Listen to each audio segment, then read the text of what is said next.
বলছেন আমরা দীর্ঘ 17-18 বছর আমরা ঘরে থাকতে পারিনি, অনেক নিপীড়ন নির্যাতনের আমরা শিকার হয়েছি।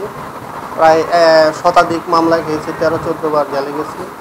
এই হাসিনা সরকার যাওয়ার পরে আমরা আপাতত ঘরে থাকতে পারি, আলহামদুলিল্লাহ খুবই ভালো লাগছে। আসলে আমাদের ঢাকা মহানগর উত্তর 26টা থানার মধ্যে একবার সর্বপ্রথম আমিনুল ভাই খিলক্ষেত থানায় এই প্রোগ্রামটি করার জন্য দিচ্ছেন। এজন্য আমরা খুবই এক্সাইটেড।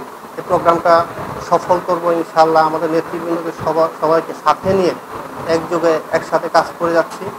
আমরা যে কোনো মূল্যে এই প্রোগ্রামটি সফল করব।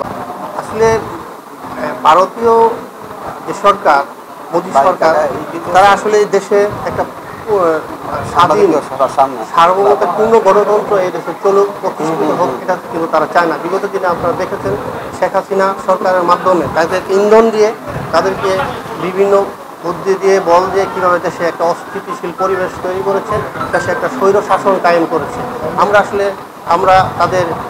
আমরা এই কাজের জন্য তাদেরকে নিন্দা জানাই।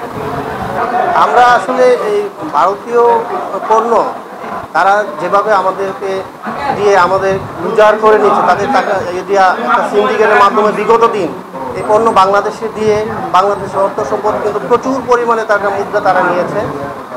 তারপরও এখন যেভাবে তারা এই বন্ধ করে দিতে চাইছে, তো এটা তো বিকল্প ওয়ে আছে, রাস্তা তো আছে যে ভারতীয় পণ্য না দিলে তো আমরা অন্য দেশ থেকে বাংলাদেশ সরকার ব্যবস্থা করবে, আমরা ওই ওয়েতেই থাকবো যেভাবে আনে। আমি আমার এলাকার নেতৃবৃন্দকে সাথে নিয়ে আমি জনগণের সেবা করতে চাই। আমি দীর্ঘদিন রাজনীতি করতে চাই এবং আপনাদের সাথে নিয়ে এই দেশের কিছু উন্নয়নমূলক কাজে দলের জন্য, দেশের জন্য কিছু করতে চাই। আমরা আমাদের দেশনেত্রী এবং খালেদা জিয়া, তারেক রহমান এবং এদেশের জনগণের জন্য, এমনকি গণতন্ত্র, স্বাধীনতা এবং সার্বভৌমত্ব রক্ষা করার জন্য আমরা ছিলাম, আছি এবং থাকবো ইনশাআল্লাহ।